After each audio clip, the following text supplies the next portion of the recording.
বৰ্তমান আছোঁ মই পাণবজাৰ অভাৰব্ৰিজৰ ওপৰত। নিশা বাজিছে 2:30। মৰা সাপডালৰ নিচিনাকৈ পৰি থকা এই ৰাস্তাটোৰ ওপৰেদি মই অকলে খোজকাঢ়ি আহি আছোঁ।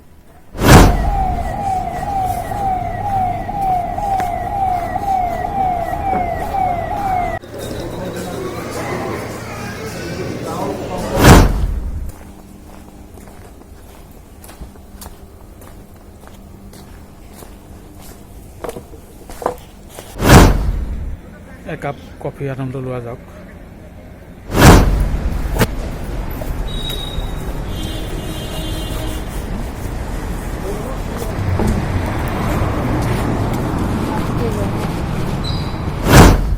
শীতকালৰ নিহালী উমত গুৱাহাটী চহৰবাসী নিদ্ৰামগ্ন, আৰু সেইটো সময়তে কিছু লোকৰ জীয়াই থকাৰ সংগ্ৰাম।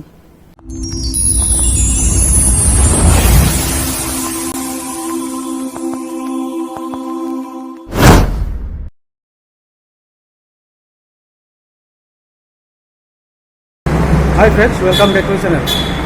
মই বৰ্তমান আছোঁ গুৱাহাটী চহৰৰ মাজমজিয়াত, আৰু গুৱাহাটী মহানগৰতনো কি কি হৈ থাকে ৰাতি, বা কি ধৰণে চহৰখন ৰাতি অৱস্থান কৰে, সেই বিষয়ে আপোনালোকক অলপমান জনাম। আৰু ভিডিঅ'টো শেষলৈকে চাব, ছাবস্ক্ৰাইব কৰিব, লাইক কৰিবলৈ নাপাহৰিব। ব'লকচোন আজি ৰাতি গুৱাহাটী মহানগৰখন চাওঁ।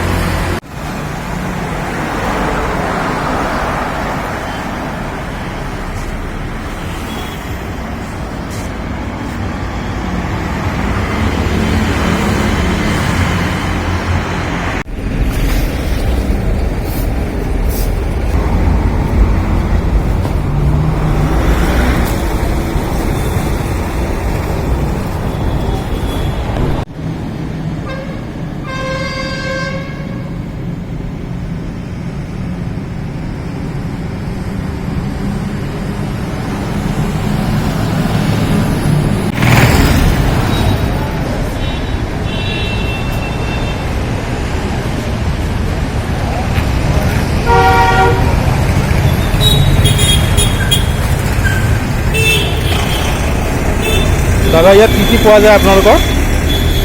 ভাত, চিকেন পোৱা যায়, আৰু আচ্ছা, এনে নিৰামিষ কিমানকৈ আৰম্ভ হয়? 100। মানে মাংস হ'লেও 100 নেকি? মানে 100 সকলো প্লেট। আচ্ছা, কেইটা বজালৈকে থাকে ৰাতি? 4টা 5:30 ন? ঠিক আছে। বৰ্তমান উপস্থিত আছোঁ গণেশগুৰি ফ্লাইঅভাৰৰ তলত। নিশা বাজিছে 11:30, আৰু ইয়াত অলপ আগতে দেখুৱালোঁ, ইয়াত ৰাতি ফ্লাইঅভাৰৰ তলত মানে ভাত বিক্ৰী কৰে। আৰু এই ভাতৰ ব্যৱস্থাটো এইটো কাৰণে কৰা হৈছে যে ৰাতি মহানগৰত বহুত দেৰিলৈকে কাম কৰা মানুহ থাকে, যেনেকৈ ক'ৰ্পৰেট অফিচবিলাকত বহুত দেৰিলৈকে মানুহ কাম কৰে, 1-1:30 বজা পৰ্যন্ত ৰাতি কাম কৰিবলগীয়া হয়। গতিকে সেইখিনি বিশেষকৈ বেচেলৰ মানুহখিনিৰ কাৰণে ৰাতি গৈ 2টা বজাত ভাত বনাই খোৱাটো বৰ ডাঙৰ কথা। সেইকাৰণে এনেধৰণৰ সুবিধা পালে তেখেতসকলে খুব ভাল পায়, আৰু সেইটো কাৰণে ৰাতি এই সেৱাসমূহ আগবঢ়াই আহিছে কিছু লোকে। গতিকে সেইটো গুৱাহাটী মহানগৰৰ বিভিন্ন জেগাত দেখিবলৈ পোৱা যায়। এতিয়া বৰ্তমান দেখুৱালোঁ গণেশগুৰি। মই বেলেগ এখন বিপণীত উপস্থিত আছোঁ, ইয়াতো ভাত পোৱা যায়। দাদা, কি কি পোৱা যায় ইয়াতে কৈ দিয়কচোন অকণমান। হয় দাদা, ইয়াতে ভাত হ'ব আপোনাৰ, হয়, পোলাও হ'ব, চিকেন, দালি, এইবিলাকে। আৰু এই দামবিলাক কিমানকৈ হয়গৈ? দাম মানে ভেজ খালে আমি 60 টকা লওঁ, হয়, আৰু যদি চিকেন বা মাছ লয় তেতিয়াহ'লে 100 টকা। লয়। আৰু এইটো আপোনালোকৰ এই ছাৰ্ভিচটো কেতিয়ালৈকে থাকে? আমি ধৰি লওক আমি 10টাৰ পৰা ষ্টাৰ্ট কৰোঁ, হয়, 3টা 4টাও বাজে। ধৰি লওক অলপ সোনকালে শেষ হ'লে সোনকালে গুচি যাওঁ, কিন্তু 3টা 4টাত থাকিব। আৰু এনে মানে কাষ্টমাৰ থাকেনে 3টা বজাত? কাষ্টমাৰ থাকে, ধৰি মানে লওক আপোনাৰ যিখিনি হয়, ড্ৰাইভাৰ আছে, জমেট'ৰ ল'ৰাখিনি আছে, হয়, চুইগি আছে, হয়, ৰেপিডো আছে, গোটেইখিনি আহে। গোটেইখিনি আহে।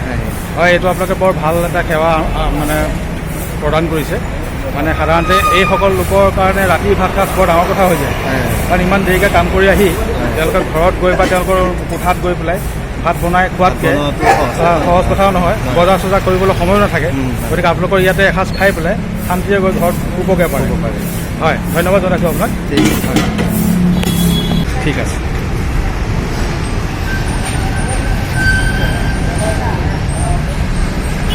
কামৰটো সৰু বৰ নাই, কিন্তু ৰাতি সেৱা আগবঢ়োৱা যিসকল লোক আছে, ড্ৰাইভাৰ আছে, বেলেগ বেলেগ ধৰণৰ সেৱাত নিয়োজিত লোক আছে, তেওঁলোকৰ কাৰণে ভাত সাজৰ কাৰণে এওঁলোকে একমাত্ৰ ভৰসা, আৰু তেওঁলোকে নিজৰ ৰাতিটো এওঁলোকৰ বাবে উৎসৰ্গিত কৰিছে।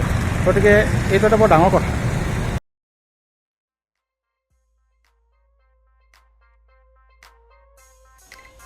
ফ্ৰেণ্ডছ, এয়াই হৈছে মহানগৰৰ এটা অন্য ৰূপ। এফালে জীৱন জীয়াই থকাৰ সংগ্ৰাম আৰু এফালে জীৱনৰ উল্লাস।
নিশা বাজিছে 1:30।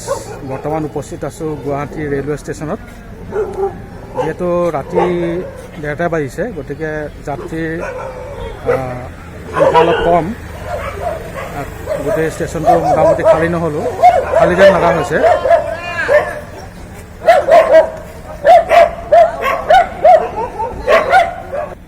একাপ কফি আনন্দ লোৱা যাওক।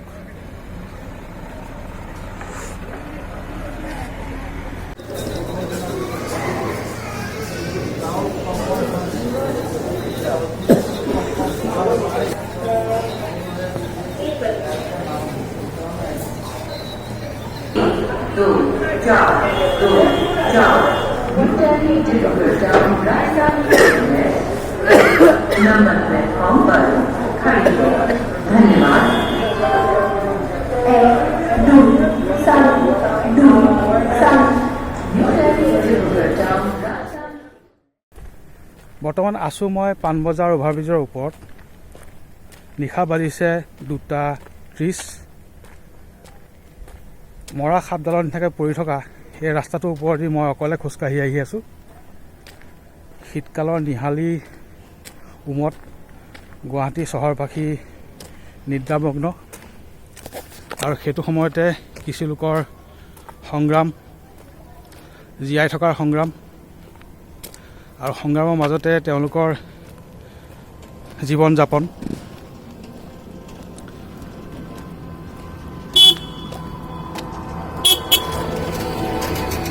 আপুনি যদি জীয়াই আছে তাতকৈ আৰু ডাঙৰ কথা হ'ব নোৱাৰে। আপুনি যদি জীয়াই আছে তেতিয়াহ'লে চব বস্তুৱে সম্ভৱ। জীয়াই থাকিবলৈহে মানুহে সংগ্ৰাম কৰে, আৰু সংগ্ৰাম কৰি কৰি জীয়াই থাকে।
এইখন হৈছে ৰাস্তা খৰা গাড়ী। পুৱা 4টা বজাৰ পৰা তেওঁলোকে সেৱা আগবঢ়াব।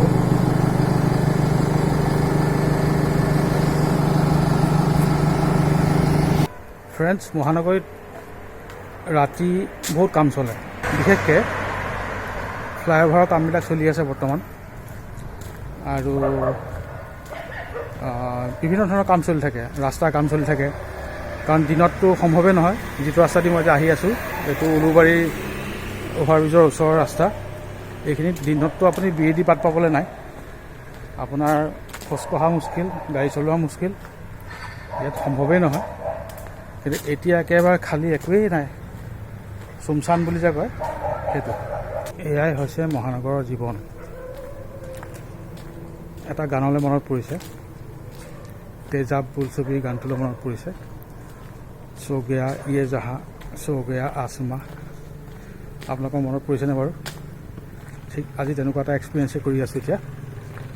ফ্ৰেণ্ডছ, এটা কথা মন কৰিব, যিটো সময়ত আমি শুই থাকোঁ সেইটো সময়ত কিছু লোকে নিশা কাম কৰে আমাৰ বাবে, যেনে ড্ৰাইভাৰ, চকীদাৰ, পুলিচ, হস্পিটেলত যিখিনি কাম কৰে, ডাক্তৰ, নাৰ্ছ, বা ৰাস্তাৰ বনোৱা, বা বিভিন্ন ধৰণৰ ডিপুত থকা যিবিলাকে ৰাতি ডিপু চলায়। বেছিভাগ ডিপুটো বন্ধ থাকে, যিখিনি খোলা থাকে, আৰু সেইসকল মানুহৰ কথা আমি কেতিয়াবা চিন্তা কৰোঁ চাগে। নিশ্চয় চব খালী, ৰাস্তা খালী। কুকুৰকেইটা বাদে 2-এটা নৰমনিচ দেখিছোঁ।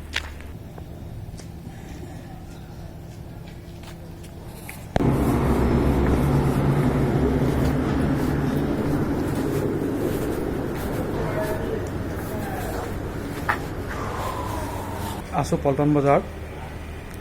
পল্টন বজাৰ কেতিয়াও নুশুৱে, ঠিক তেনেকুৱা নহয়। 1:30 বজাৰ পৰা 2টা বজালৈকে বা 2:30 বজালৈকে অলপমান তেওঁলোকে টোপনি মাৰে। তাৰপিছত পুনৰ বৰ্তমান এতিয়া 2:45 হৈছে, এতিয়া সকলোবিলাক বন্ধ আছে। লাহে লাহে 2-এখনকৈ খুলিবলৈ আৰম্ভ কৰিব এতিয়া, আৰু গাড়ী চাড়ীবিলাক আহিবলৈ আৰম্ভ কৰিব। দূৰণিবতীয়া যাত্ৰীবিলাক ইয়াৰ পৰা যাব। আজিকালি পুলিচে সাধাৰণতে পল্টন বজাৰ পূৰা খুলিবলৈ নিদিয়ে। ৰাতি 1:30 বজাৰ পৰা 2:30 বজালৈকে সম্পূৰ্ণ বন্ধ ৰাখিবলৈ তেওঁলোকে নিৰ্দেশ দিছে। তথাপিও 2-এখন গাড়ী আহি ভাড়া মাৰিবৰ কাৰণে ৰয়, সেইকাৰণে তেওঁলোকে খেদায় ইয়াৰ পৰা।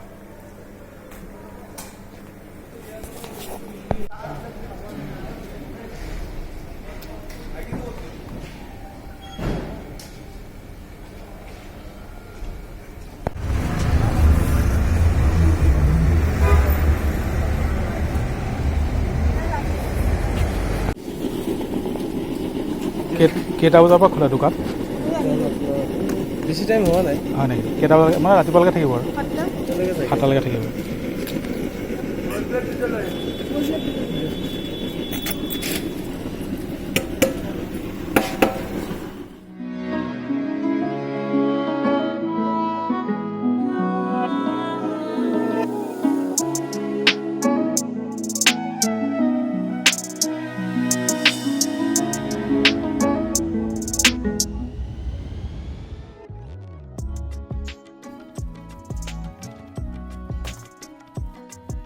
ফ্ৰেণ্ডছ, আজিলৈ ভিডিঅ'টো ইমানতে সামৰণি মাৰিছোঁ। ৰাতিৰ গুৱাহাটীৰ বিভিন্ন স্থানসমূহ সম্পূৰ্ণভাৱে আপোনালোকক দেখুৱাব পৰা নগ'ল, কাৰণ এক নিশাৰ ভিতৰতে ইমান ডাঙৰ মহানগৰ এখনক দেখুওৱাটো বৰ সম্ভৱ নহয়। যদি আপোনালোকে এই ভিডিঅ'টোৰ আৰু পাৰ্ট চাব বিচাৰে, তেতিয়াহ'লে কমেণ্ট কৰিব পাৰ্ট 2 বুলি। তেতিয়াহ'লে মই আপোনালোকৰ কাৰণে আৰু এটা ভিডিঅ' লৈ আহিম গুৱাহাটীৰ বিভিন্ন অংশৰ।